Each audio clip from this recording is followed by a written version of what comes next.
Isa man sa mga pinakakainisang kontrabida sa FPJ Batang Quiapo, isa na rin po kayo sa minahal ng masa bilang aktor at tao.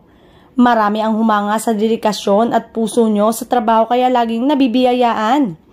Nagpaalam na nga si Jorel Ramirez at Victor Silayan sa panahon at pagiging bahagi ng nangungunang serye sa bansa. Say ng netizen, kung sino pa yung mga pambwisit kay Rigor hanggang sa muli, PLT Luis Jacob at PLT Mario Samonte. Kaliwat kanan ngang tanggalan ang nangyayari ngayon sa seryeng Batang Quiapo. Sunod-sunod kasi ang pagkawala ng mga karakter.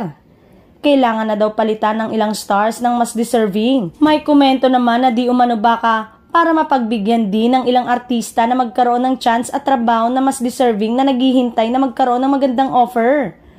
Ibig sabihin, ay aasahan pa na may mga magpapaalam sa programa at may mga bagong mukha na aabangan sa serye ni Coco Martin. Marami naman ang pumuri sa aktor dahil sa pagiging matulungin nito, lalo na sa mga nangangailangan ng trabaho. Magmula nga kasi noon pang probinsyano ay talagang ugali na ni Coco na magbigay ng trabaho doon sa mga artista na medyo hindi na napapansin sa industriya.